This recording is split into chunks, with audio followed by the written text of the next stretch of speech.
Nah, seperti biasanya awal pertemuan selalu dimulai dengan kerangka teoritis, ya, kerangka teori-teori yang bisa kita gunakan untuk memahami hubungan antara media dan masyarakat. Nah, mudah-mudahan sudah ada yang sempat membuka salah satu referensi yang saya pakai, atau mungkin tiga-tiganya, karena ini sangat penting untuk memulai perkuliahan dengan lebih dulu membaca. Ya. Selain itu juga memang persyaratannya untuk bisa menandai kehadiran adalah dengan membaca atau membuka lebih dulu salah satu referensi yang digunakan dalam pertemuan yang kedua ini. Oke, dalam membahas tinjauan teoritis antara media dan masyarakat, ada sejumlah teori yang biasanya dipakai, ya, baik itu dari lingkup psikologi, ya, politik, ataupun komunikasi sendiri, ya. Nah, jadi dalam kerangka melihat secara teoretik hubungan antara media dan masyarakat, kita perlu memang menggunakan semua perangkat konseptual yang memang tersedia. Jadi tidak hanya menggunakan apa yang ada dalam sosiologi itu sendiri.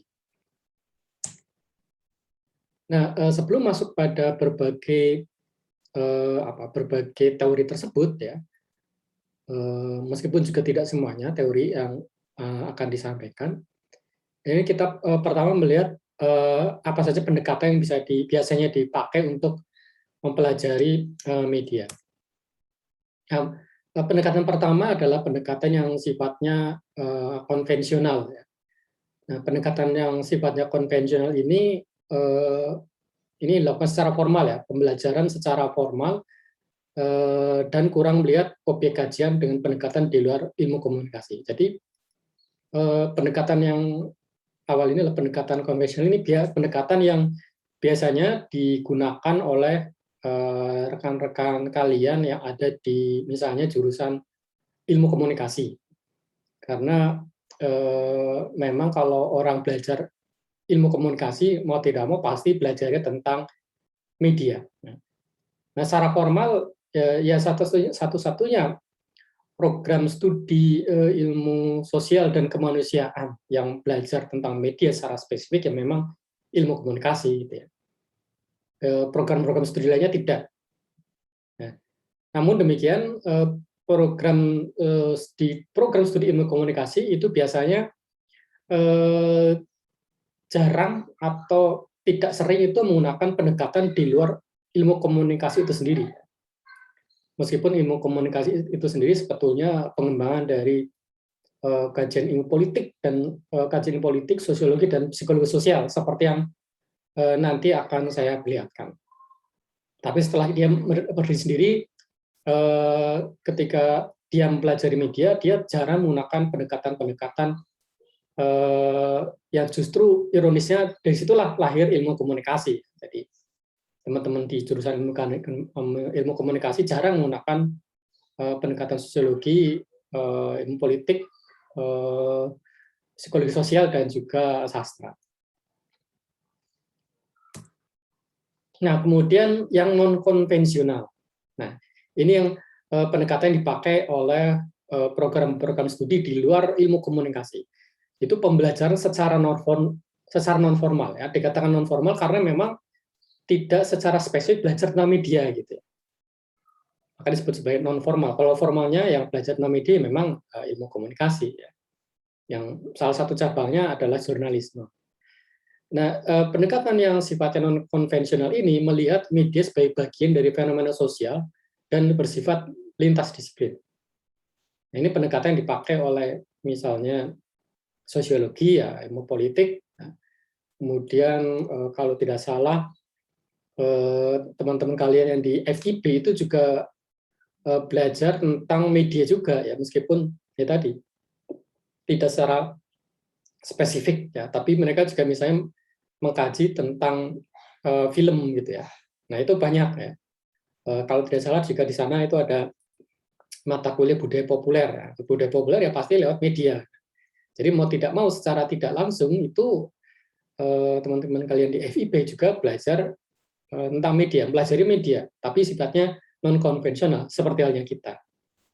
Nah, kita itu melihat kita itu mempelajari media sebagai bagian dari fenomena sosial ya, bagian dari hal-hal yang bersifat kemasyarakatan, dan dalam pelajari itu pendekatan teori-teori atau perspektif yang digunakan itu sifatnya lintas disiplin seperti yang tadi saya sampaikan.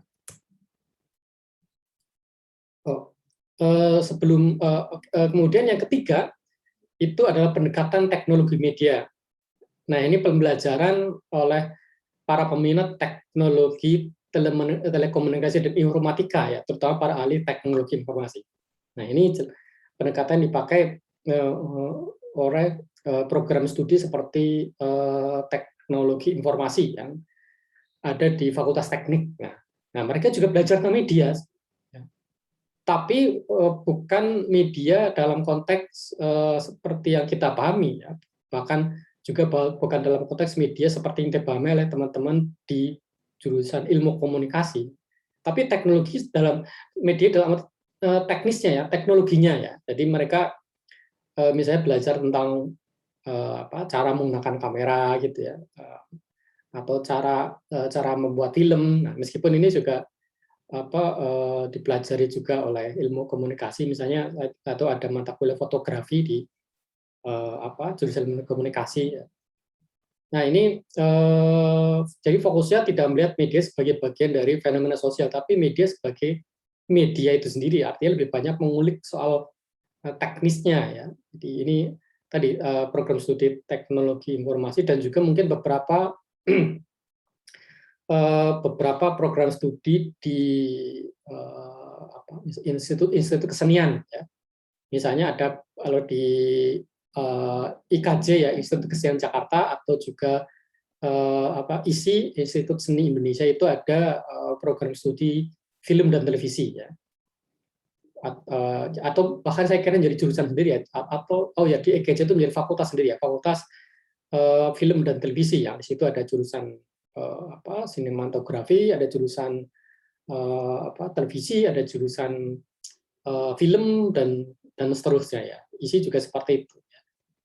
Nah, ini lebih melihat pada persoalan teknologinya ya, atau bagaimana bagaimana mengolah media itu sendiri. Nah, ini pasti berbeda dengan pendekatan yang dipakai di jurusan yang ada di ilmu-ilmu sosial dan kemanusiaan.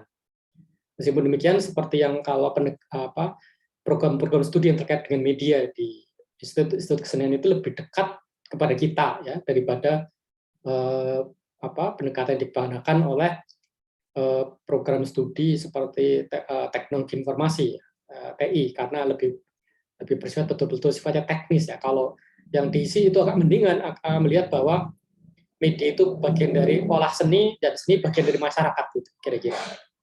Nah, ini paling tidak 3 pendekatan yang bisa dipakai untuk mempelajari media. Nah, tentunya kita akan melihat daripada yang sifatnya non konvensional ya, meskipun juga kita sedikit-sedikit perlu mengintip pendekatan yang konvensional seperti apa, yang bersifat teknologi seperti apa. Nah, awal perkembangan kajian media itu sebetulnya kajian media sendiri sebenarnya dirintis oleh sosiolog yang tidak bukan adalah Max Weber ya. Memang merupakan salah satu dari bapak sosiologi ya, salah satu pendiri sosiologi. Tahun 1910 itu Max Weber itu mengeluarkan tulisan yang berjudul Sosiologi Pers ya. Ini saya lupa mencantumkannya di referensi, saya cantumkan, saya lupa. Saya ada sebetulnya Sosiologi Pers dari Max Weber, lupa mencantumkan di situ. Nah, di situ Max Weber mengulas tentang pentingnya kita melihat perkembangan jurnalisme dan media massa ya, karena kalau kita tidak memahami perkembangan jurnalisme dan media massa, ini suatu saat kita akan kehilangan kemampuan untuk menangkap masyarakat ya. Karena di tulisannya itu Weber sudah semacam prediksi bahwa suatu saat nanti orang akan sangat bergantung pada media massa untuk membaca diri mereka sendiri. Makanya menurut dia sangat penting untuk mengembangkan apa yang disebut sosiologi tentang pers. Kemudian tahun 1920-an ini ada seorang ilmuwan politik ya, Ferdinand Tonis. Ferdinand Tonis ya dia ilmu politik tapi juga sosiologi sebetulnya Ferdinand Tonis ini. Jadi Ferdinand Tonis itu dikenal sebagai orang yang memperkenalkan istilah ini, Gemeinschaft dan Gesellschaft ya, dalam mungkin kalau di pengantar sosiologi kalian sudah pernah mendengar ini ya, Gemeinschaft dan Gesellschaft.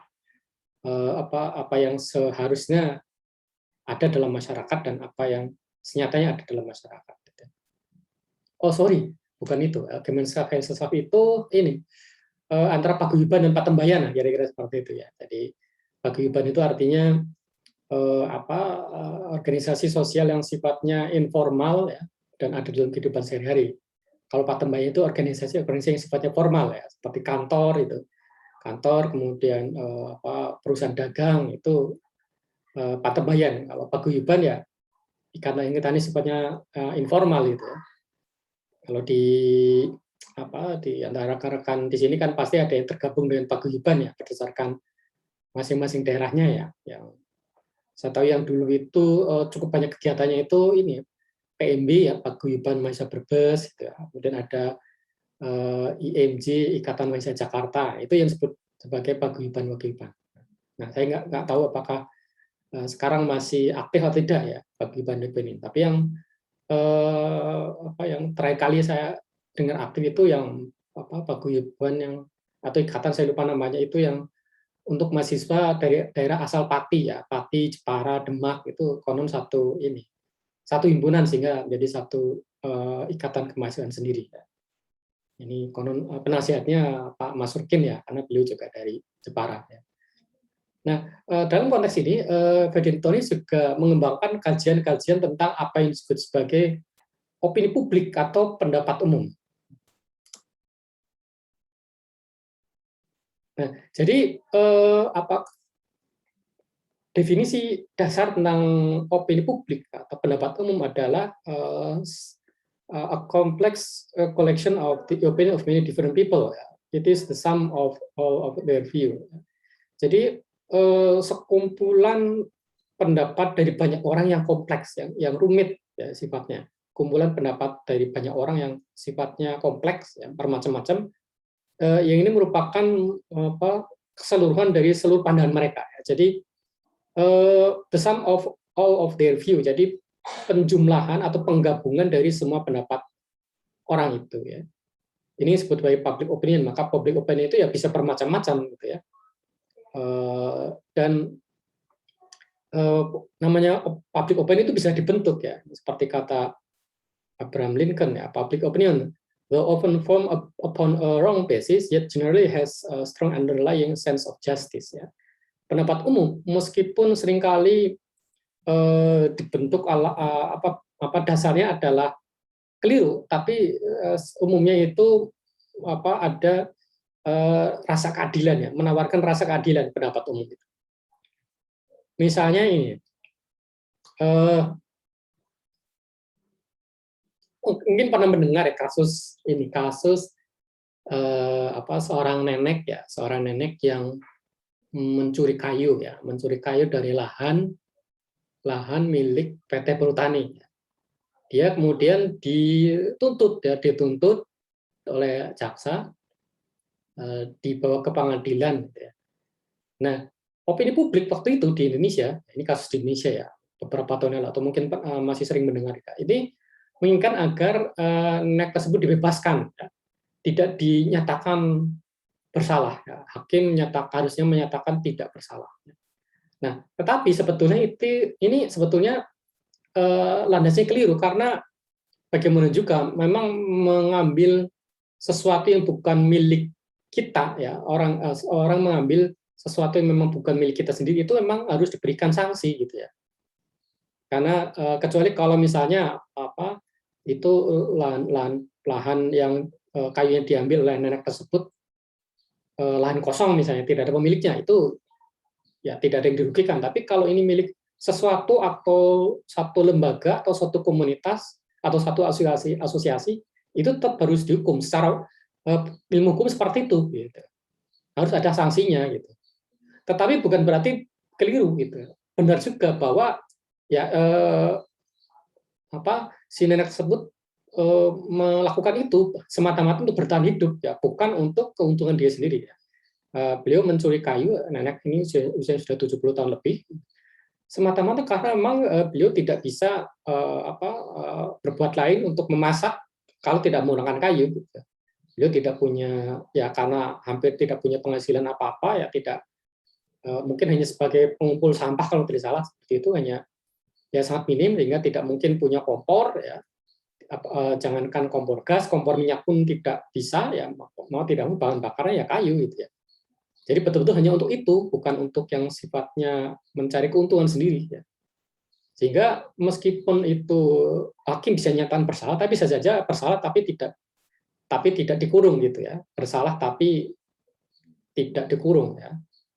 Nah ini artinya pendapat publik ini sebenarnya keliru, dari satu sisi keliru ya, karena yang mengambil hak yang bukan miliknya dia sendiri, miliknya orang lain atau korporasi, ya tetap harus ada sanksi ya, harus tetap dinyatakan bersalah, apalagi dia mengakui melakukan pencurian itu. Tetapi ada benarnya juga bahwa bersalah tapi tidak dihukum. Nah, bersalah nenek itu tapi tidak dihukum, ya, dibebaskan, bahkan kemudian entah benar atau tidak ya, setelah hakim nyatakan nenek itu bersalah, ya, kemudian beliau malah membuka toganya, kemudian minta ada donasi untuk si nenek tersebut ya.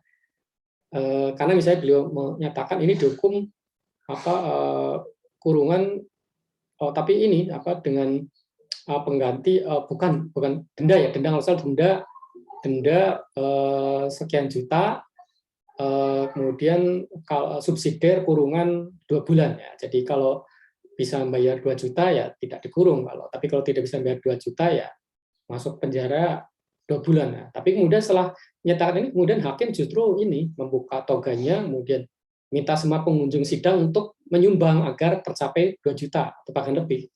Sehingga kemudian otomatis, ternyata kemudian masing-masing pengunjung, terus hakim sendiri ikut nyumbang, pengacara ikut nyumbang, jaksa ikut nyumbang, sehingga kemudian terkumpul uang yang cukup agar nenek itu bebas dari kurungan, meskipun bersalah tapi tidak masuk kurungan, tidak masuk penjara.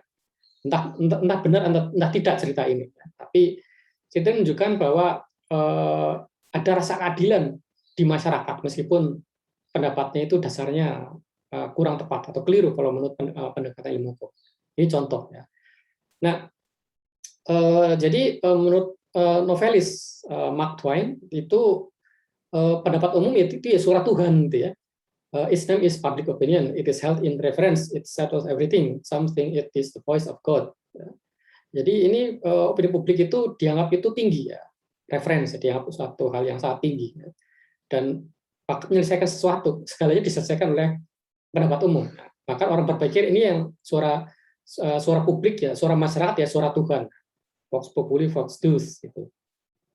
Nah ini menyebabkan mengapa kemudian sekarang itu hampir semua negara itu menyelenggarakan pemilihan umum ya, karena itu public opinion sebetulnya pemilihan umum itu kan, sebetulnya kan pemilih itu sebetulnya bentuk dari public opinion atau pendapat masyarakat ya. Menurut masyarakat siapa yang tepat menjadi presiden. Nah ini yang dianggap benar. Jadi tidak ada yang bisa menggugat ketika masyarakat sudah menyatakan pendapatnya bahwa yang paling tepat untuk menjadi pemimpin adalah si A, si B, si C.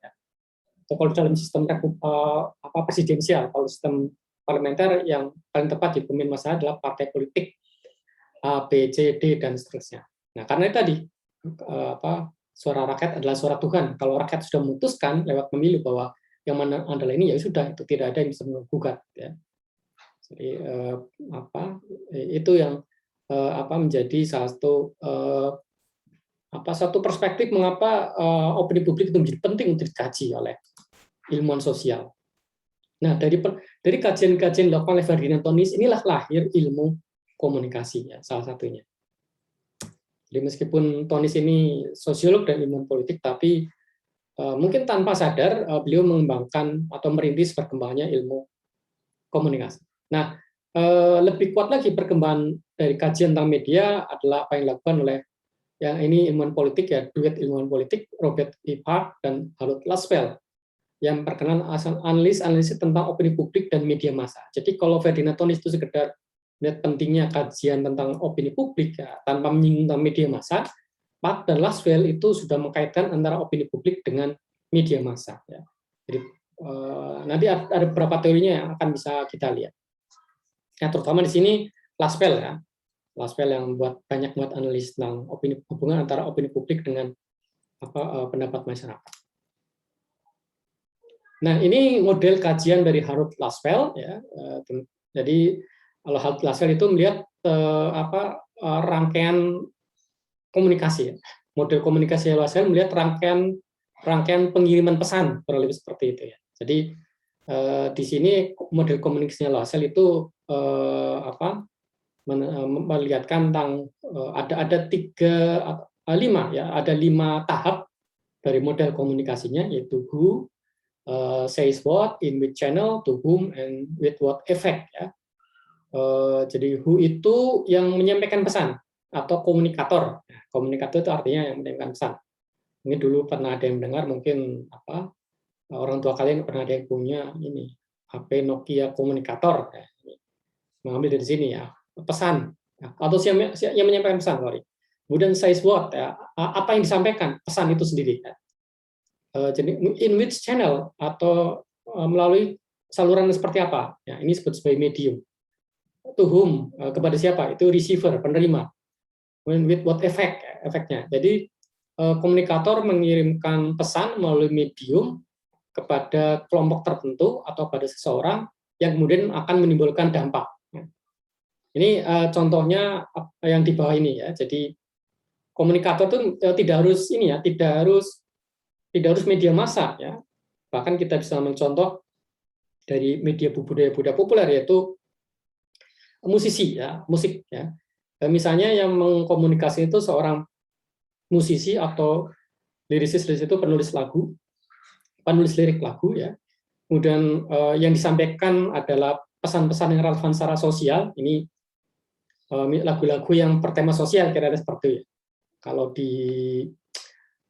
dulu itu lagu-lagu yang biasanya dinyanyikan oleh Iwan Fals ya.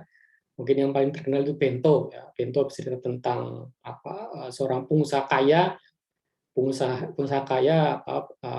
tampan ya, sekali lirik ya dapat apa saja, dapat siapa saja, akan mendapatkan siapa dan siapa saja. Ini lirik yang relevan secara sosial, bukan hanya karena menyampaikan ketimpangan ada dalam masyarakat, tapi juga dianggap itu terang-terangan itu menyindir anak-anak keluarga Soeharto ya. Terutama ada yang menganggap ini secara langsung menyindir Tommy Soeharto ya, yang bisa mendapatkan perempuan manapun yang dia mau karena bukan hanya dia tampan, tapi karena kekayaannya luar biasa dan bahwa dia adalah anak penguasa gitu ya.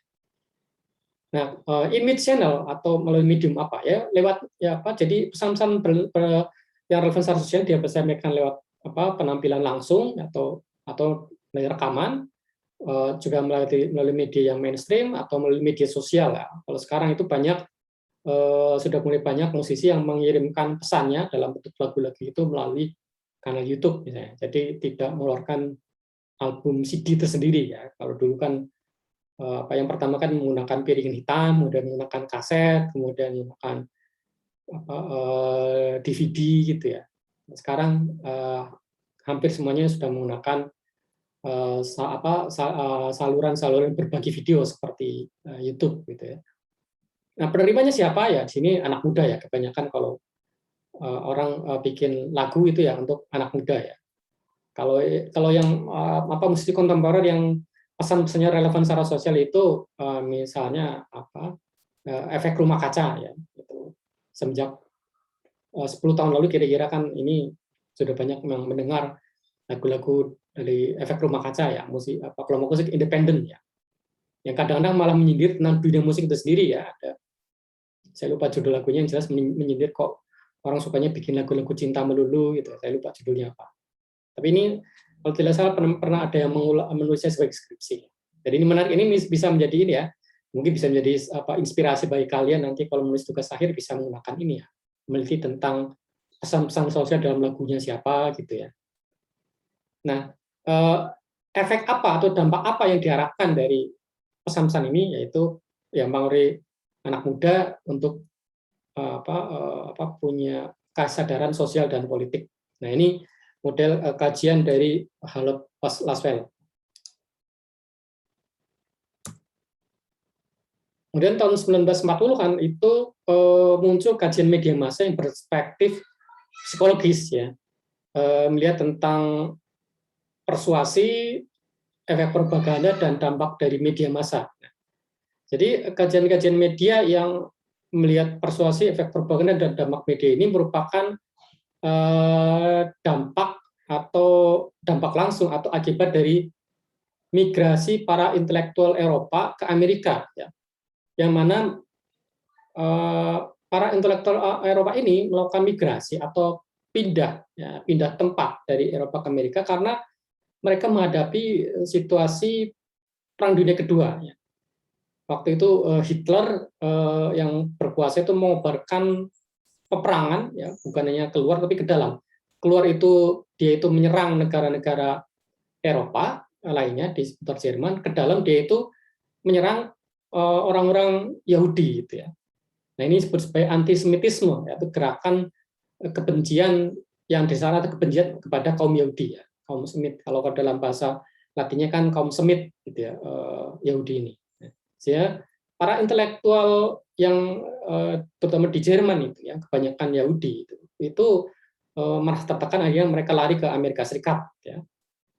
Nah, sebagian dari intelektual ini yang kemudian dikenal sebagai para ilmuwan sosial dari masa Frankfurt, ya, teori kritik, ya. Makanya sebetulnya ya, teori kritik generasi pertama yang saya kira kalian sudah pelajari, ya, di semester kemarin itu sebetulnya bentuknya sebagian merupakan kajian tentang media massa, ya, yang dikaji oleh Horkheimer, Adorno, Marcus, dan banyak ahli teori lainnya. Itu sebagian sebenarnya merupakan kajian tentang media massa yang perspektifnya lebih banyak psikologis, ya, melihat berbeda dampak media massa terhadap masyarakat yang sampai sekarang juga masih relevan.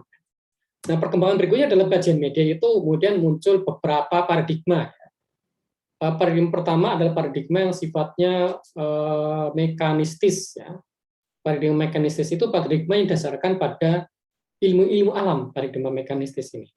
Nah, jadi paradigma yang didasarkan pada perspektif yang dikembangkan oleh ilmu-ilmu alam. Ya. Ada sejumlah atau beberapa teori yang masuk dalam himpunan paradigma mekanistis, ya. Ada ada 3 teori yang saya simpan di sini, ya, 3 teori saja daripada kebanyakan, ya. Jadi ada teori penanaman, ada teori jarum suntik atau teori tembakan peluru, kemudian ada agenda setting. Nah, teori penanaman tentunya dasarnya dari teori yang dipelajari oleh mereka yang ada di ilmu biologi, gitu ya, para biolog, ya. Menanam artinya ini, kalau teori penanaman kalau dalam biologi kan mengatakan bahwa kalau tanaman apabila dia ditempatkan dalam medium yang cocok, ya, tanah yang subur dan sesuai dengan jenis tanaman itu, maka dia akan tumbuh dengan baik, gitu ya. Tapi orang harus tahu ini tanaman jenis apa. Ada tanaman yang memang jenisnya itu justru membutuhkan banyak cahaya sehingga dia perlu ditaruh di luar, ya, di luar, terutama kalau tropis, ya, seperti Indonesia. Kalau ditanam di luar, karena ketika dia terpapar oleh panas, maka dia justru akan baik perkembangannya. Tapi ada juga tanaman yang hanya cocok untuk tidak cocok kalau terlalu panas, ya.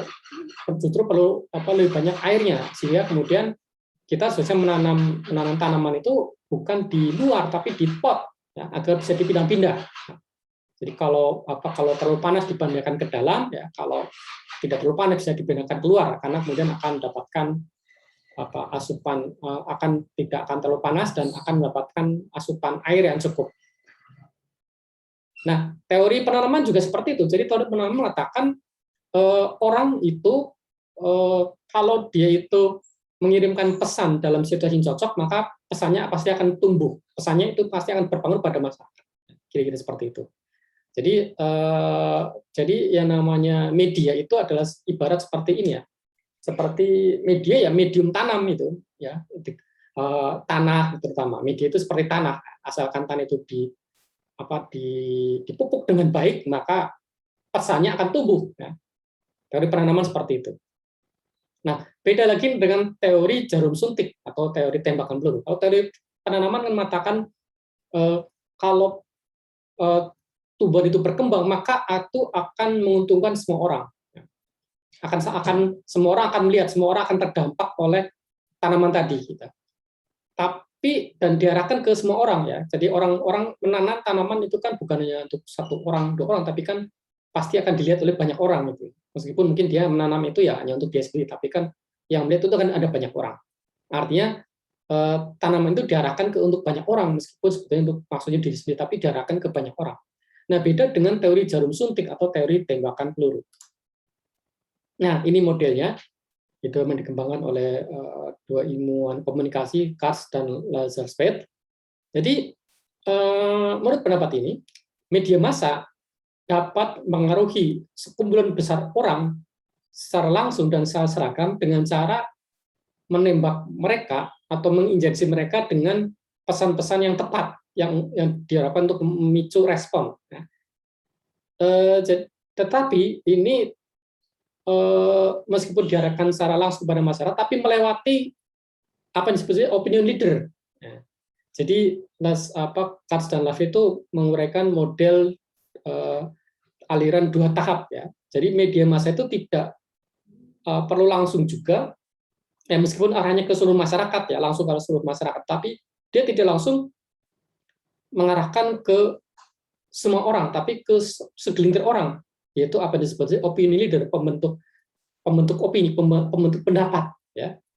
Nah, kemudian karena masing-masing pemimpin opini itu punya kontak dengan kumpulan orang. Jadi media massa itu diarahkan, yang paling efektif diarahkan itu bukan langsung ke seluruh masyarakat, tapi ke segelintir orang. Karena ketika segelintir orang itu sudah terpengaruh dengan pesan dari media massa, dia akan mengaruhi orang-orang lainnya. Itu kira-kira gambaran teori jarum suntik atau teori tembakan peluru ini. Jadi orang itu menembak ya. Jadi media massa itu menembaknya itu langsung sepertinya tidak langsung ke seluruh orang, tapi ke beberapa orang saja gitu ya. Nah, dalam cara yang berbeda sebetulnya modelnya Katz dan Lazarsfeld ini juga digunakan pada masa sekarang, yaitu dengan secara resmi ya, pemerintah itu kemudian membayar para influencer ya. Ini mungkin yang sedang ramai dibahaskan ini. Influencer, orang-orang yang beri pengaruh. Ini sebetulnya influencer ini sebetulnya opinion leader kalau dalam teorinya Katz dan Lazarsfeld ya, tahun 55 ini. Jadi ini sebenarnya menggunakan teori lama ya, apa yang digunakan ini ya.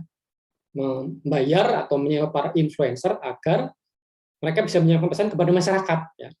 Jadi pesannya tidak langsung jadi pemerintah itu menitip pesan kepada para influencer untuk menyampaikan kepada masyarakat. Isinya tentang apa? Macam-macam ya. Misalnya perlunya orang vaksin, sehingga kemudian sehingga yang termasuk golongan yang pertama kali mendapatkan suntikan vaksin kan bukan hanya para tenaga kesehatan ya, dan juga bukan hanya para pejabat, tapi para selebriti ya.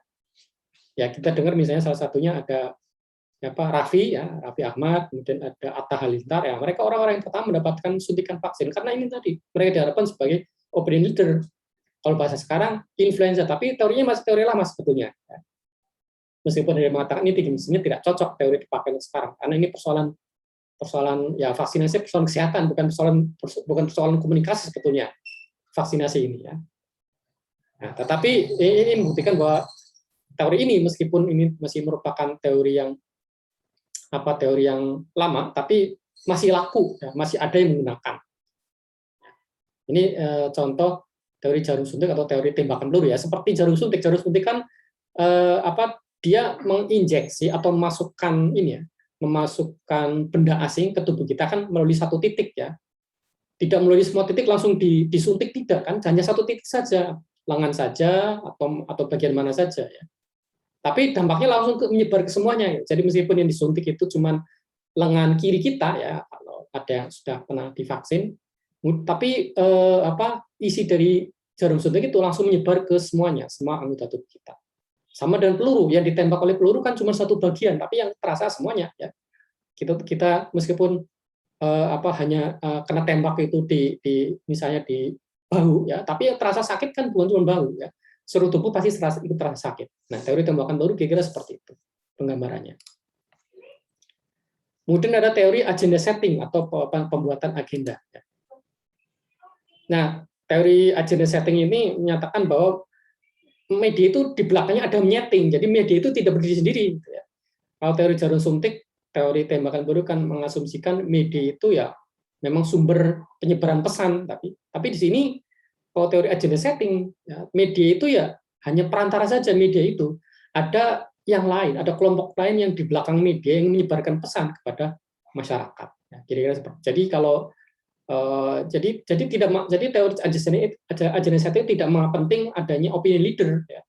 Yang penting itu opinion leader bisa ada bisa tidak menurut teori agenda setting. Tapi yang penting itu medianya harus disetting, media disetting agar bisa menyampaikan pesan sesuai dengan keinginan mereka.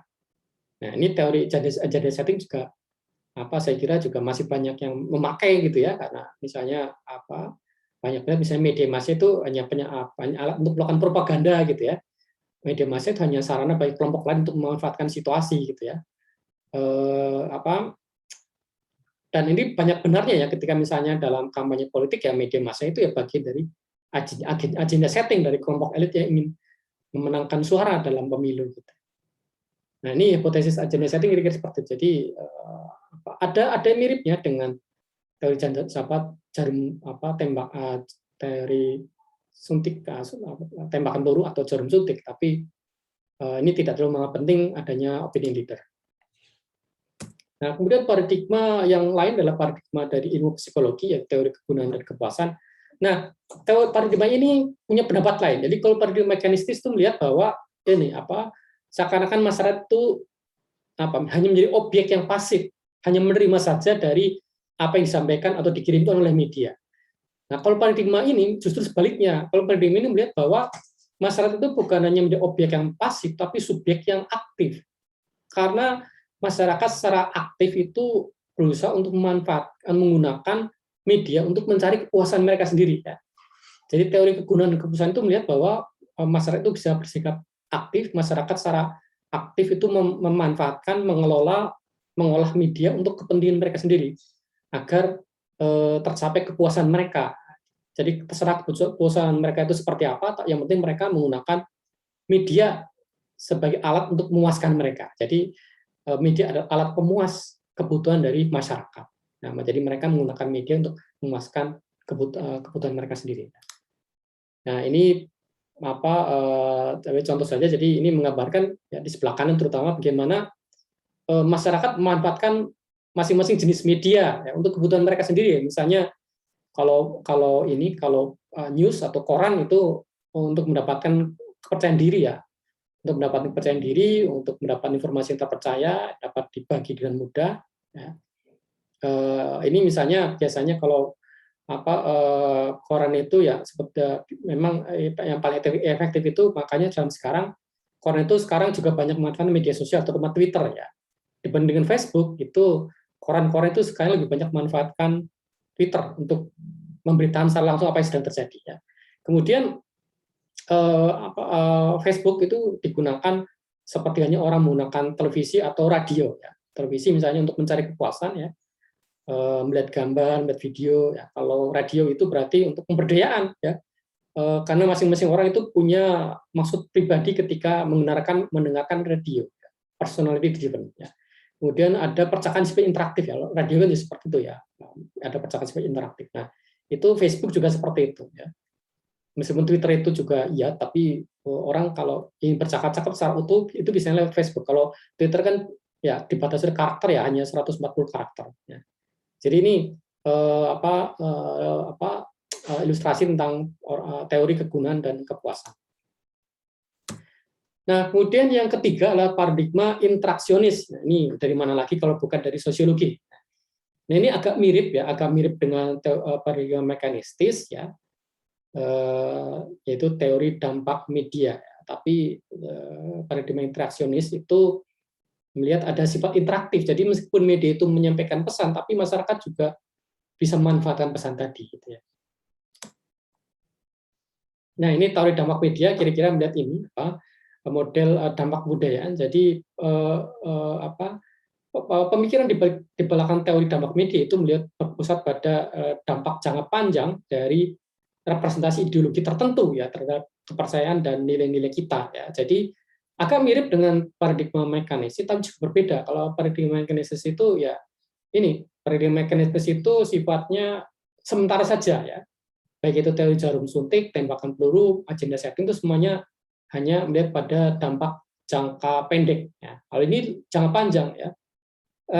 Karena ketika media merepresentasikan laki-laki yang perempuan yang cantik ya, itu bisa membentuk pandangan tentang perempuan yang ideal itu seperti apa. Jadi ketika media menampilkan perempuan cantik seperti apa, maka kemudian yang akan melekat di benak masyarakat adalah ya perempuan ideal seperti ini ya.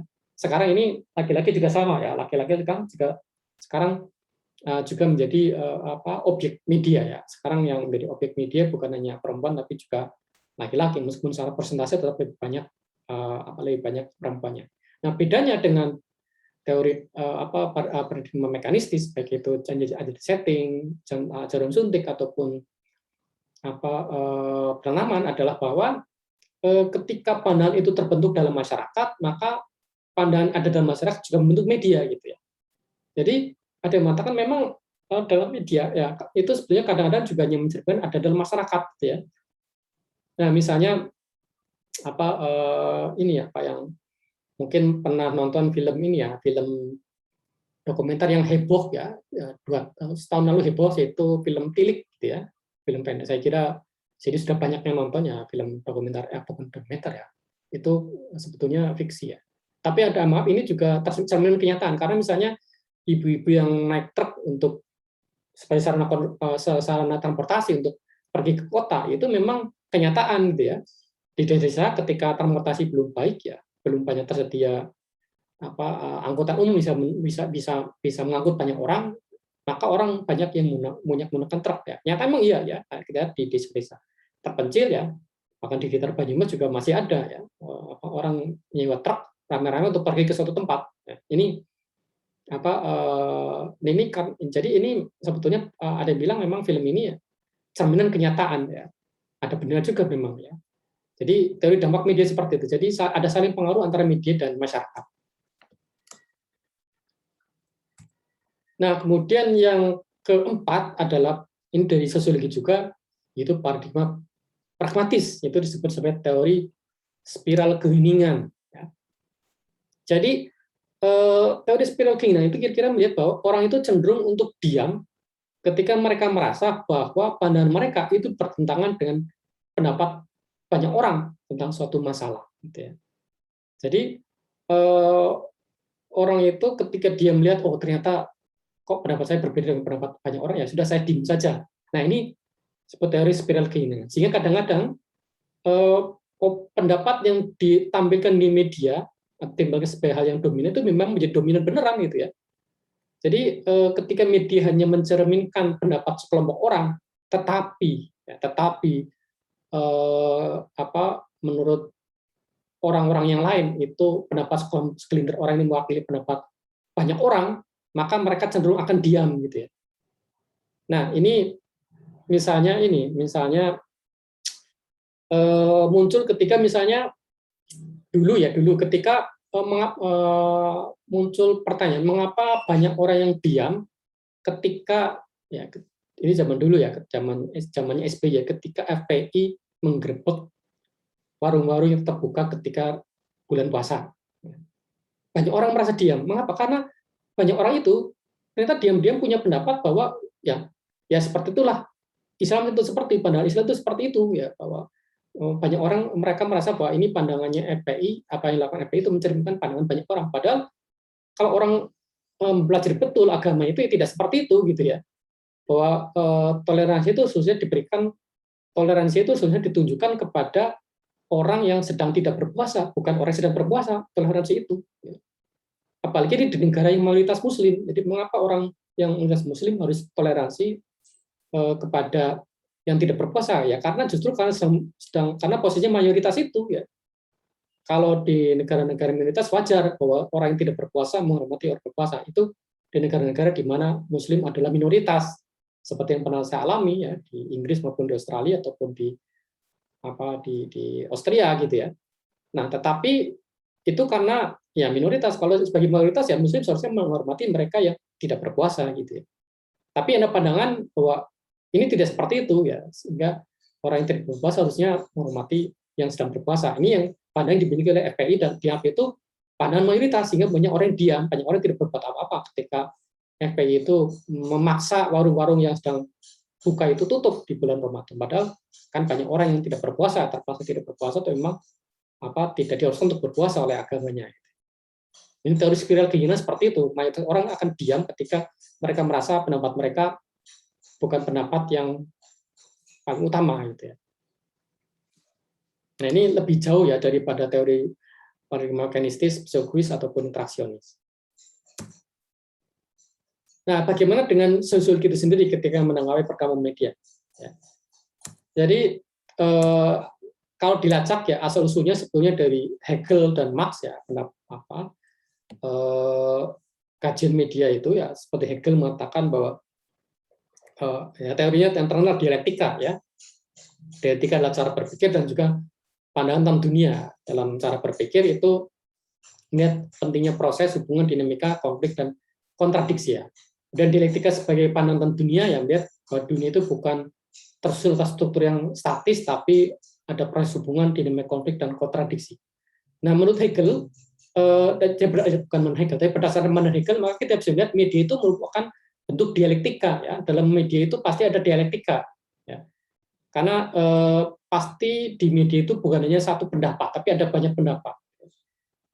Kecuali kalau media itu media yang sifatnya ini ya, media yang sifatnya memang mencerminkan hanya kepentingan satu kelompok ya. Misalnya media yang dimiliki oleh TNI ya itu ada memang. Dulu ada namanya koran namanya Berita Yuda ya. Berita Yuda itu koran yang dimiliki oleh Angkatan Bersenjata Republik Indonesia. Itu jelas memang pandangannya memang ada satu pandangan saja. Tapi sebetulnya dalam Berita Yuda juga ada pandangan bermacam-macam juga, karena sebetulnya dalam ABRI, dalam militer pun sebenarnya ada banyak pendapat ya. Sehingga sempat ada yang mengatakan ada faksi merah dan faksi hijau dalam ABRI itu ya. Itu pernah di masa Soeharto itu, sehingga itu tercermin dalam pemberitaan di Berita Yuda. Jadi ada pendapat yang lebih condong kepada ABRI hijau, ada pendapat yang condong kepada ABRI merah. ABRI hijau kira-kira ABRI yang keislaman gitu ya kira-kira. Kalau ABRI merah ya ABRI yang nasionalis gitu, tentara yang nasionalis kalau lawan tentara yang Islamis kira-kira seperti itu ya. Ini dialektika seperti itu. Jadi ini bisa diterapkan dalam lihat persoalan media. Kemudian kemudian ini juga diekspresikan oleh Marx ya, melihat ada dua unsur analitis ya, kerja dan interaktif. Nah, jadi dalam dunia kehidupan itu ada dua dimensi, kerja dan interaktif. Kerja itu artinya kita menunjukkan tindakan yang rasional bertujuan, dan interaktif tindakan komunikatif sosiologis. Nah, menurut Marx itu dunia seharusnya itu ada dua dimensi, kerja dan interaksi, ternyata kemudian mengerucut hanya menjadi satu dimensi. Orang semakin lama semakin lupa pada tindakan yang interaktif, orang semakin lama hanya berorientasi pada dunia kerja. Nah, media massa juga seperti itu, media massa yang awalnya mungkin ada unsur kerja dan interaksi, sekarang fokus pada kerja saja, sehingga sekarang media itu hanya fokus pada bisnis. Ya. Media yang dulunya itu menjadi bagian tindakan interaksi ya, antar komunitas, antar warga, masyarakat, sekarang hanya fokus pada dimensi bisnisnya saja, mengabaikan dimensi interaktif. Jadi media hanya dikendalikan oleh mereka yang punya aset-aset, aset-aset material. Ini itu teori media yang awal. Nah, kemudian yang kontemporer itu ada pandangan dari namanya John Dewey. John Dewey itu melihat bahwa media itu bisa mendorong terwujudnya apa yang disebut sebagai jurnalisme publik. Nah, jadi jurnalisme publik itu ya kira-kira masyarakat itu bisa menyiapkan pendapatnya sendiri kalau di media. baik itu langsung maupun tidak langsung. Jadi apalagi sekarang itu semakin lama masyarakat itu bisa memberitakan secara langsung. Nah, ini disebut sebagai citizen journalism. Nanti pada pertemuan ke apa sih 4 atau 5 saya lupa itu nanti ada dosen praktisi yang mengajar tentang ini, khusus tentang sejarah jurnalisme di Indonesia. Nanti beliau akan cerita tentang apa yang disebut sebagai citizen journalism ya, atau jurnalisme kewargaan ya, bagaimana orang bisa memberitakan peristiwa secara langsung, tidak harus melalui media ya, meskipun pemberitaan secara langsung juga lewat media, tapi jenisnya beda ya. Jadi setiap orang bisa menjadi wartawan, kira-kira seperti itu kan. John Dewey sebetulnya mendorong ke arah situ. Jadi tapi belum se ekstrim itu ya. Dalam pemikiran John Dewey itu kira-kira ini ya, yang namanya reporter itu hanya berbagi cerita ya. Reporter hanya berbagi cerita yang mana itu akan dianalisis oleh audiens ya, atau oleh masyarakat secara sendiri ya. Jadi tugas reporter adalah bukan menjadi analis, tapi dia memberitakan sesuatu kisah-kisah yang ada dalam masyarakat yang mana itu akan diolah oleh para analis ini yang masyarakat itu sendiri. Nah, jadi berdasarkan teori itu, maka John Dewey mengatakan bahwa komunikasi yang bebas bisa mencatatkan masyarakat yang hebat ya. Artinya kalau ingin masyarakat hebat, maka perlu ada komunikasi yang bebas. Kalau ingin masyarakat Indonesia itu maju, maka komunikasi tidak perlu ditekankan ya. Dalam komunikasi tidak perlu ada tekanan ya. Jadi tidak perlu itu jadi undang-undang ITE tidak perlu diterapkan ketika orang melakukan tindakan komunikasi gitu ya. Kalau sekarang kan dikit orang itu bawa ke polisi itu ya. Misalnya yang terakhir kemarin itu ya ada orang debat di media sosial, kemudian ada dia itu melakukan ancaman ya, bukan melakukan ancaman sebenarnya, hanya melakukan ini saja sebetulnya mencaci maki gitu ya, mencaci maki dilaporkan ke polisi ya. Nah, seharusnya kan tidak seperti itu ya. Urusan caci maki kan sebetulnya bukan sesuatu hal yang ya termasuk tindakan kriminal, bukan ya, tapi ya memang ofensif, menyinggung secara pribadi saja, tapi tidak harus mengarah pada peristiwa kriminal sehingga perlu dilaporkan polisi. Nah, kalau diterapkan maka masyarakat akan merasa tidak bebas.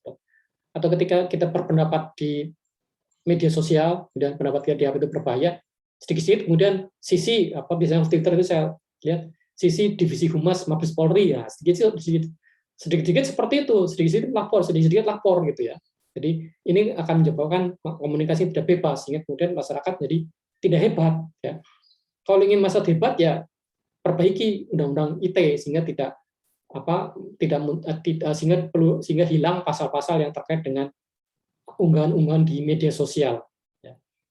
ITE hanya untuk mengatur transaksi saja. Kalau transaksi memang harus diatur karena kita tahu memang ada banyak transaksi yang merugikan orang ya. Seperti misalnya yang sekarang ramai itu pinjol ya, pinjaman online.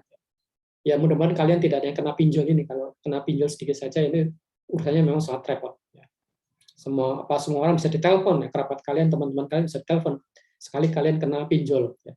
Ini karena ada teman saya kena pinjol sehingga yang semuanya diteror oleh orang yang atau kelompok yang merasa memberikan pinjaman itu.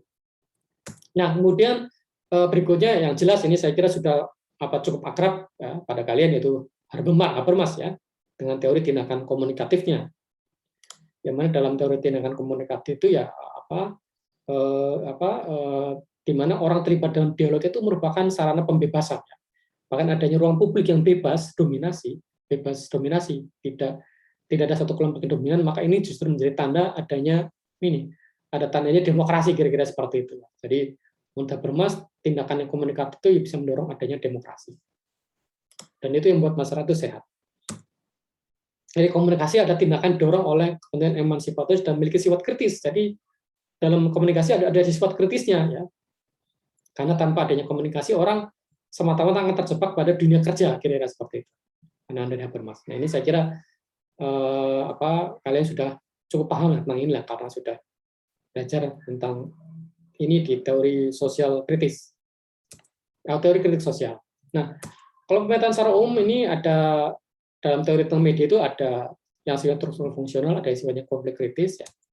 Ini saya kira tidak perlu terlalu banyak saya bahas ya karena saya kira sudah paham semua bahwa teori struktural fungsional itu Comte, Durkheim, Parsons, Merton ya, yang penting stabilitas dalam periode waktu tertentu, kemudian yang ada dalam teori struktural function itu pusatnya pada akibat daripada hasil ya.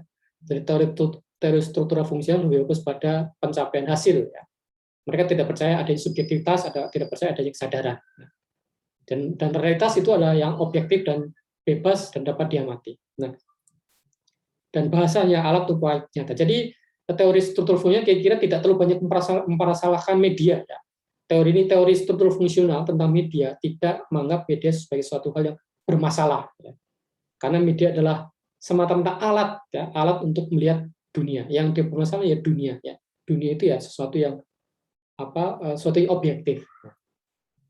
Nah, media sebagai sarana bahasa ya netral ya.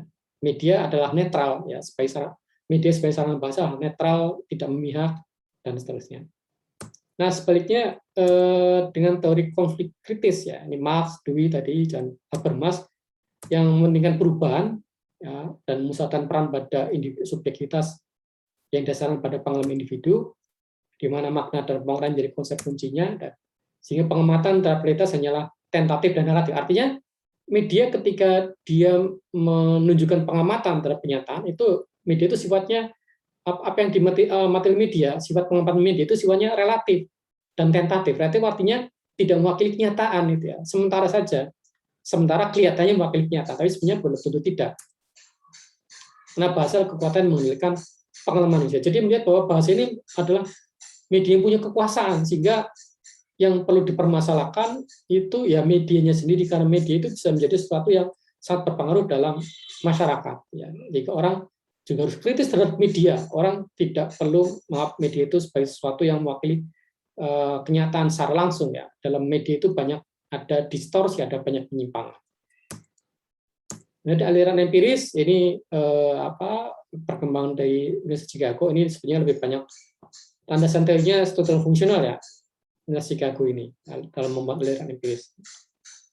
Nah, aliran empiris ketika meneliti tentang media itu mensyaratkan teknik-teknik kuantitatif ya. Jadi ada pengukuran, ada statistik, hipotesis, yang mementingkan survei sampel atau sifat individu. Nah, aliran empiris ini menekankan pada penelitian dampak atau pengaruh media massa ya. Jadi aliran empiris sangat percaya pada determinis informasi. Jadi, informasi ini berjalan satu arah. Jadi ini kira-kira mewakili paradigma yang sifatnya mekanistis tadi, ya, aliran empiris ini. Nah, jadi gambarnya seperti ini. Jadi komunikator menyampaikan pesan lewat media kepada komunikan atau orang yang menerima pesan. Orang yang menerima pesan itu kemudian mengalami efek dari pesan dari yang disampaikan oleh komunikator. Namun memang bisa saja dari komunikan itu memberikan umpan balik. Ya. Tapi umpan balik itu nanti menimbulkan suatu reaksi lagi dari komunikator yang akan menyampaikan hal lain lagi kepada masyarakat dan menimbulkan dampak-dampak berikutnya. Jadi dalam skema komunikasi aliran empirisme ini komunikasi hanya berjalan secara dua arah saja. Ya. Memang agak mending daripada teori penanaman, ya, tapi hanya dua arah. Ya. Tidak terlalu kompleks, ya, tidak melihat persoalan situasi, tidak melihat persoalan ideologi dan lain-lain. Jadi empiris terpengaruh fungsionalisme tadi saya katakan, jadi masyarakat adalah wujud konsensus nilai dan menekankan pada keseimbangan dan stabilitas yang ada dalam masyarakat. Nah, sifatnya positivistik ya, jadi sangat mengandalkan atau sangat berpedoman pada ilmu-ilmu alam. Nah, sebaliknya dengan aliran kritis ya. Sebenarnya ada banyak aliran, tapi cukup dua ini saja ya, empiris dan kritis. Nah, kritis ini jelas perkembangan dari Universitas Frankfurt ya. Nah, mereka mengkritik aliran empiris ya, memuja fakta dan angka secara berlebihan, melupakan ideologi dan peran media dalam mengendalikan pesan. Jadi pesan itu tidak secara lugu disampaikan oleh komunikator kepada komunikan, tapi pasti ada peran ideologi. Media juga berpengaruh dalam membentuk pesan tadi. Ya, bahkan sekarang kan mengatakan media bukan pembawa pesan, tapi media adalah pesan itu sendiri. Ya. Jadi media bukan sekedar mengantarkan pesan, bukan sekedar menjadi mak comblang ya istilahnya, tapi media sekarang menjadi pesan itu sendiri. Ya. Media bisa menjadi istilahnya pagar makan tanaman gitu ya, karena meskipun media itu dibentuk oleh masyarakat, tapi media itu bisa juga memanipulasi masyarakat. Gitu. Nah, orientasi media itu kebanyakan pada status quo dan mengabaikan konteks sosial, politik, budaya, dan ekonomi. Ini menekankan unsur-unsur filosofis dari komunikasi. siapa, apa, dan bagaimana. Ya, kalau empiris itu penekanannya 5W+1H tadi, ya, yang juga pernah saya singgung. Ya. What, why, where, when, dan how. Ya. Jadi, tapi ini fokus pada siapa dan apa dan bagaimana. Ya. Siapa, apa, dan bagaimana itu sifatnya luas, bukan hanya pada orang per orang, tapi pada konteks ideologi dan peran media itu sendiri. Nah, aliran kritis dan struktur sosial sebagai konteks yang menentukan realitas, proses, dan komunikasi manusia. Ini memusatkan perhatian pada siapa yang mengendalikan komunikasi. Ya. Sebenarnya juga bukan siapa, saya lupa. Siapa dan apa yang mengendalikan komunikasi. Teori komunikasi harus berdampingan dengan teori sosial. Nah, aliran kritis itu mendorong perubahan sosial, tidak sekedar menjelaskan perubahan sosial itu. Nah, ini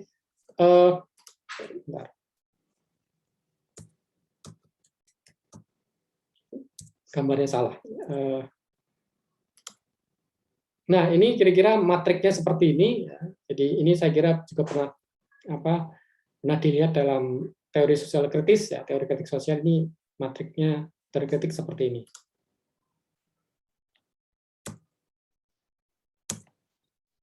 Nah, ini melihat komunikasi secara kritis. Jadi tidak semata-mata pesan dan kesan. Tidak semata-mata melihat komunikator, pesan dan komunikan, tapi melibatkan ini. Ada pengaruh budaya, pengaruh sosial, pengaruh psikologis terhadap orang A, ya, person A. Dia berdasarkan pengaruh sosial, budaya, psikologi, dia mengirimkan pesan pada orang lain, person B atau orang B. Tapi dia juga punya faktor budaya, sosial budaya, psikologi yang berbeda, sehingga kemudian dia juga balik mengirimkan pesan pada yang A. Ya. Nah, di balik semua itu ada pengaruh lingkungan, ya, pengaruh lingkungan yang membuat atau menentukan pesan-pesan yang disampaikan ini. Misalnya ini sedang ramai, ya,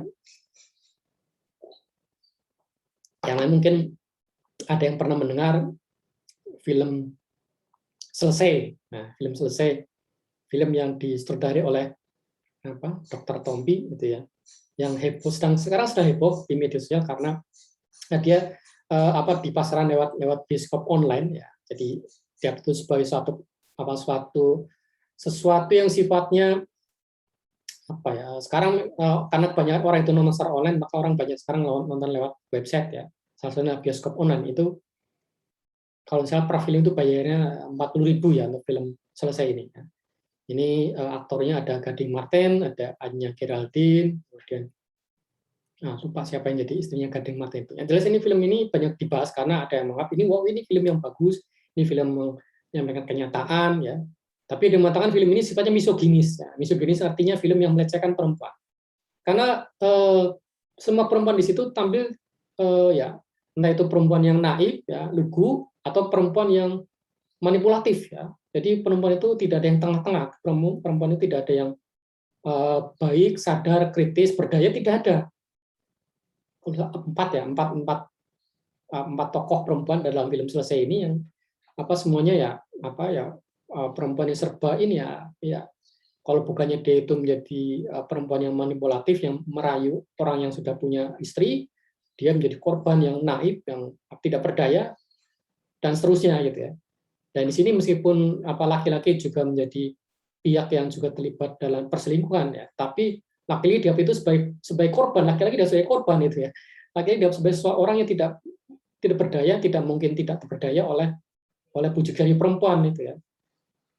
Sehingga karena dia menjadi korban, maka dia dia membohongi pasangan resminya, ya karena pengaruh perempuan lain, kira-kira seperti itu. Jadi dia itu misoginis, gitu ya. Artinya, nah saya cenderung pada pendapat ini karena film itu tidak lahir dari suasana yang netral, ya. Film itu pasti lahir dari konteks budaya tertentu, ya, budaya patriarki tentunya, dan juga dari kerangka pikir sutradaranya. Dan yang jelas sutradara tidak memperhitungkan pendapat perempuan, ya. Nah, ini kemarin sempat ramai karena ketika diskusi di Twitter Space itu dia mengatakan, ketika ditanya, mengapa Anda tidak nanya perempuan tentang pendapat mereka? Ya nggak perlu, gitu ya, nggak harus, gitu ya, nggak harus, karena saya dan di sini saya merasa tidak perlu minta pendapat perempuan. Nah, ini sesuatu yang ya menggambarkan suasana patriarkis tadi, ya, bagaimana kita atau seorang membuat film ingin mengabarkan tentang perempuan tanpa bertanya kepada perempuan itu sama sekali kan. Seharusnya tidak seperti itu ya. Ini sama halnya dengan ini ya. Sama halnya orang agamanya non muslim ya, seorang pria non muslim ingin buat film tentang muslim tapi tidak tanya kepada orang muslim sama sekali, tidak punya pendapat sama sekali dari orang muslim. Nah, ini kan juga tidak ada saya kira ya. Atau kalaupun ada memang ya sutradara memang dasarnya punya kebencian terhadap Islam ya, Islamofobia seperti apa yang dulu dikritik itu sutradara Goodwider ya, yang buat film pendek judul Fitnah ya, film dokumenter yang dia itu mencerminkan pendapat ya orang Islam seperti ini. Orang Islam itu ya suka berbuat kekerasan gitu ya. Berbeda dengan misalnya seorang sutradara Indonesia ya, seorang Teguh Karya ya. Teguh Karya adalah seorang Katolik ya, Katolik Tionghoa Katolik ya, non Muslim, tapi beliau membuat film tentang Muslim, yaitu tentang Pangeran Diponegoro ya. Nah, dalam buat film Pangeran Diponegoro, meskipun atau justru karena dia seorang non Muslim, maka beliau banyak berkonsultasi dengan para ulama gitu ya. Kemudian ada gambaran yang baik tentang itu yang lebih objektif, lebih menyentuh tentang Pangeran Diponegoro gitu ya. Jadi intinya menunjukkan bahwa ini tidak ada film yang netral ya. Film itu pasti menunjukkan ideologi tertentu. Jadi kalau dulu film Tilik itu menggambarkan ya kenyataannya memang misalnya ibu-ibu itu cerewet, ibu-ibu itu suka gosip ya, ibu suka berbagai macam-macam ya, meskipun nyata itu memang ada ya. Memang ada, tetapi kan tidak semua perempuan seperti itu ya. Tidak semua perempuan suka gosip, tidak semua perempuan itu sukanya memojokkan orang lain ya, tidak semua perempuan itu memaksakan pendapat gitu kan. Itu mungkin hanya sebagian atau segelintir saja gitu ya. Tapi ketika tampil di film, mungkin kesannya perempuan itu semua seperti itu. Ada stereotip tentang perempuan yang dikembangkan atau terkembang langsung ataupun tidak langsung, sadar pun tidak sadar lewat film Tilik itu. Dalam film selesai juga sama gitu ya. Menyatakan ya memang ada kenyataan seperti itu. Ya mungkin ada memang dalam kenyataan seperti itu ada perempuan yang manipulatif seperti itu, yang suka manfaatkan situasi ya, merayu orang yang punya istri. Tapi kan ya tidak semuanya seperti itu, atau mungkin itu cuma segelintir saja atau sedikit saja orang yang seperti itu, perempuan seperti itu ya. Jadi ini saya mengatakan bahwa memang ya saya lebih pada paradigma kritis ya, bahwa media itu tidak netral ya, media itu penuh dengan ideologi yang mengaruhi pembuatnya. Dan ketika pembuat itu menyampaikan pesan kepada masyarakat ya, ternyata tidak semua masyarakat menerima pesan. Terbukti dengan kontroversi dua film tadi ya, film Tilik ya, film pendek 2 tahun yang lalu ya, dengan film Selesai yang baru tayang kemarin, baru hari Kamis atau Jumat kemarin gitu ya. Dan memang menimbulkan kontroversi karena tadi masalah itu punya pandangan berbeda, punya pandangan ideologis yang berbeda dengan sutradara gitu ya. Kalau sutradaranya itu seorang yang misoginis atau patriarkis, maka masyarakat itu ya anti patriarki dan lebih mendukung pada keadilan gender, kira-kira seperti itu. Nah, itulah cara melihat komunikasi secara kritis. Oke, saya kira itu yang dapat saya sampaikan pada pertemuan kedua ini ya. Jadi tidak perlu langsung gaspol ya, tapi pelan-pelan ya. Kalau kemarin itu mungkin 1 jam, sekarang 1 jam lebih seperempat atau lebih sedikit gitu ya. Jadi biar nanti orang tidak langsung capek ya. Karena kalau langsung gaspol dari awal kan akan mengalami burnout ya. Akhir perkuliahan itu akan terpuruk akan terpuruk secara psikologis, capek ya. Kalau terus-menerus itu 1,5 jam ini cukup. Ya, saya kira ini cukup yang saya sampaikan. Silakan jika ada yang mau ditanyakan tentang teori media dan masyarakat ini. Silakan.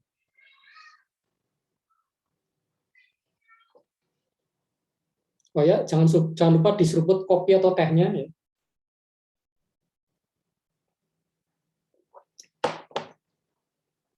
Ada yang ingin berpendapat di sini? Pak, saya mau tanya, Pak. Ya. Iya, saya Ilham Solihin, NIM 062. Sebelumnya mohon maaf kalau keliru Pak ya, dari pemahaman saya. Ya, silakan. Iya, jadi dari penjelasan Bapak tentang kuliah hari ini, saya menangkap atau ingin menyoroti poin bahwa sejatinya bahwa ini berkaitan sama penjelasan Bapak tentang yang tadi jelasin tentang John Dewey atau Habermas gitu Pak ya, bahwa jika komunikasi bebas maka peradaban masyarakat itu akan makin maju juga. Ya. Nah, yang saya bingung itu bagaimana komunikasi masyarakat itu bisa bebas gitu. Sementara kita tahu di era kontemporer ini struktur masyarakatnya cenderung hierarkis. Itu ditandai dengan eksisnya pemerintah atau negara gitu. Jadi setahu saya kalau struktur masyarakat hierarkis itu pasti tingkatan paling atas itu menjaga agar sistem sosial ini menjadi stabil gitu. Sementara jika komunikasi bebas itu cenderung menghasilkan bukan bisa bilang kekacauan sih, tapi kayak cenderung mengganggu stabilitas itu gitu Pak. Oke. Ya kan? Nah seperti itu Pak mungkin Pak. Oke. Jadi begini. Jadi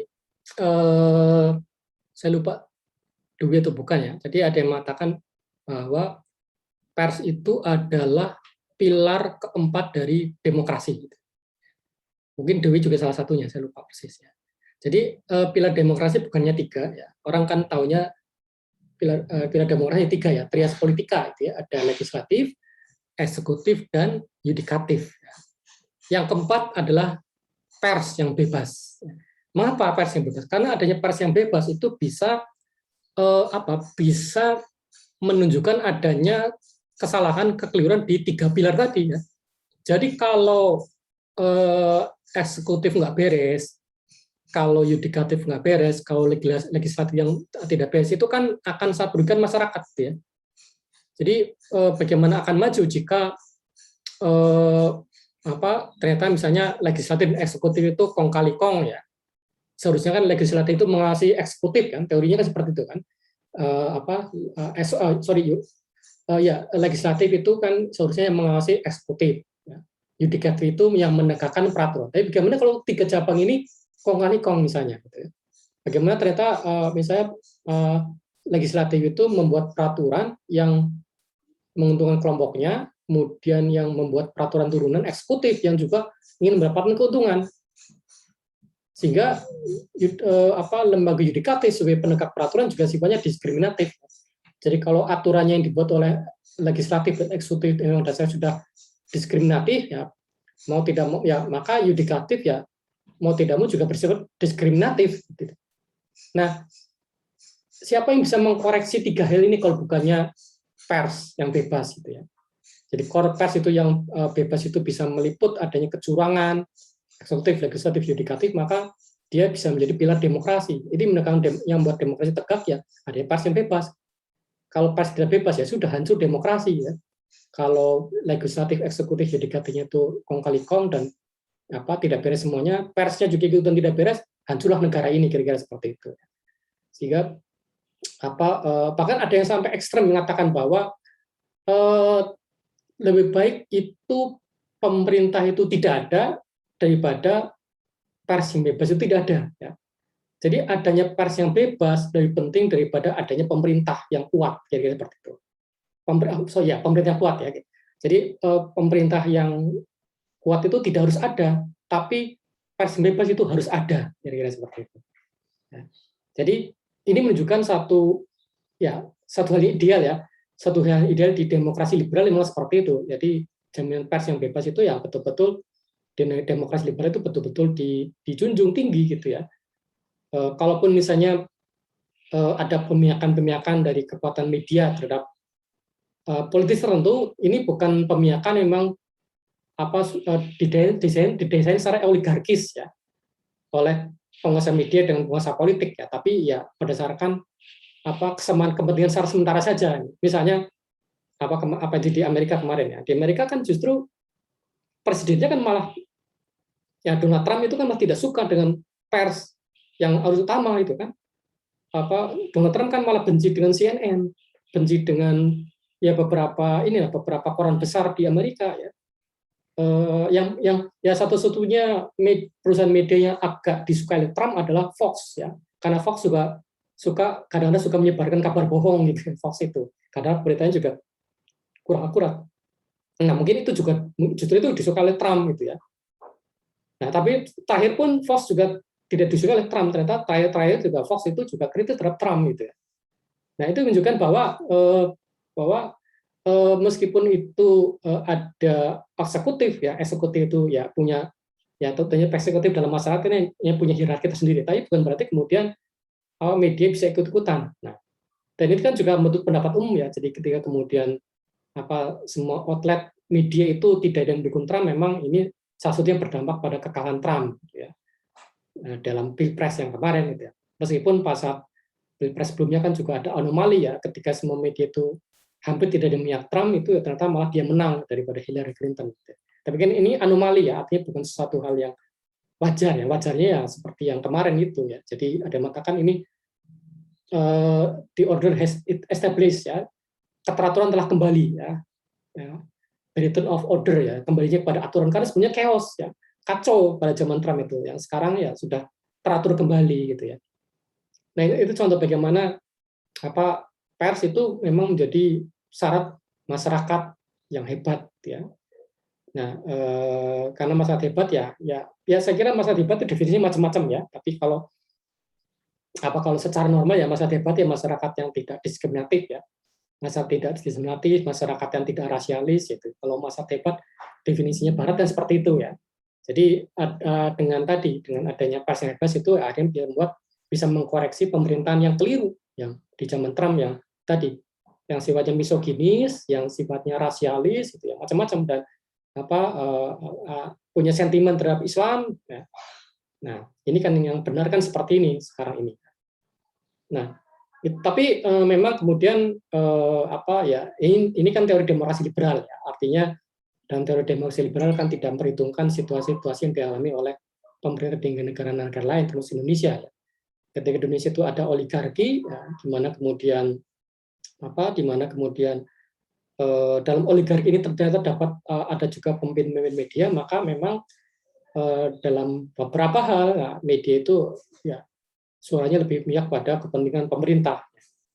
Jadi prinsip seperti jadi ini lebih pada idealitas ya, Ilham ya. Jadi daripada hal yang ideal itu seperti itu harusnya. Jadi harusnya pers itu bebas. Karena ada pers bebas maka masyarakat bisa hebat. Mengapa? Karena ada yang pers bebas itu bisa membuat masyarakat itu mengkoreksi kebijakan-kebijakan pemerintah ya. Jadi masyarakat hebat adalah masyarakat yang bisa mengkoreksi kebijakan-kebijakan pemerintah. Dan masyarakat bisa mengkoreksi kebijakan pemerintah kalau ada pers yang bebas.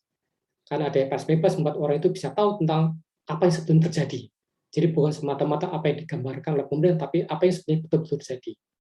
Nah ini sebenarnya sudah dibuktikan ya pada masa reformasi itu ya, adanya pers bebas itu bisa membuat adanya reformasi ya. Dengan adanya karena pada waktu itu kan bahkan televisi swasta miliknya Soeharto ya, miliknya keluarga Soeharto itu juga sudah mulai kritis terhadap pemerintahan Soeharto, sehingga kemudian muncul opini publik ya, tadi kita kembali public opinion, opini publik yang menentang pemerintahan Soeharto, sehingga kemudian gerakan sosial yang didorong oleh mahasiswa ya, yang didorong oleh mahasiswa itu mendapatkan dukungan dari masyarakat ya. Jadi teori ini sudah dibuktikan oleh mahasiswa sendiri ya, ketika gerakan mahasiswa didukung oleh masyarakat karena pemberitaan pers yang gencar, yang kritis, gerakan itu berhasil sehingga terjadi reformasi gitu ya. Ya tapi ya tidak semua terapkan ya, karena pada kondisi kemarin kan juga ketika pers mengkritik, mahasiswa mengkritik, tapi tetap jalan saja Omnibus Law dan revisi Undang-Undang KPK itu. Itu mungkin respon saya, Ilham ya. Terima kasih atas pertanyaan. Atau ada pertanyaan lain atau ada pertanyaan lanjutan dari Ilham juga silakan. Oh, cukup sih Pak. Tapi sebenarnya pengen nanya lagi keterkaitan antara ideologi dan media gitu, karena saya kan baca sedikit teksnya Louis Althusser tentang ideologi dan aparatus ideologi negara. Nah setelah saya baca itu, saya jadi sedikit memahami kalau ternyata media itu sifatnya instrumental, jadi rentan banget digunakan oleh negara buat sebagai senjata ideologis untuk menjaga stabilitas politik negara tersebut, Pak. Tapi setelah Bapak jelaskan tadi, saya nggak jadi nanya hal itu, Pak, karena udah jelas gitu, udah komprehensif gitu, Pak. Makasih Pak, mungkin Pak. Ya. Jadi yang apa saya sampaikan teori demokrasi liberal ya, berbeda dengan teori Marxis ya. Kalau teorinya Althusser kan tadi dari Marxis yang mengatakan bahwa masyarakat sipil itu bukan masyarakat yang tanpa dominasi gitu loh. Termasuk media kan termasuk bagian dari masyarakat sipil. Masyarakat sipil itu ya termasuk media itu tidak bukannya sesuatu yang netral ya. Dalam masyarakat sipil juga ada hegemoni oleh pemerintah, oleh penguasa gitu ya. Kalau demokrasi liberal mengatakan itu pasti bebas dan bisa bebas pers itu. Tapi kalau teori neo-Marxis seperti teorinya Althusser memang betul tadi disampaikan. Pers itu bisa saja tidak bebas, bahkan pasti tidak bebas karena ada hegemoni dari penguasa yang ada dalam media tadi. Terima kasih untuk mengingatkan ya Ilham, ada teori-teori yang sifatnya neo-Marxis yang berbeda dengan teori demokrasi liberal seperti tadi saya sampaikan. Oke, ada pendapat lainnya? Pertanyaan atau komentar atau apapun?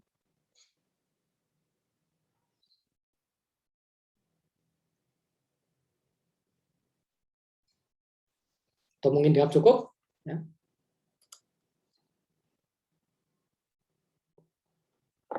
Baik, kalau dianggap cukup ya saya cukupkan di sini. Ya. Nanti akan lebih lanjut tentang perkembangan media, jurnalisme itu nanti dosen praktisi ya Pak Gunawan yang akan menyampaikannya. Ya, karena lebih cocok karena beliau juga ya memang beliau itu bos media ya, pemimpin redaksi Suara Merdeka.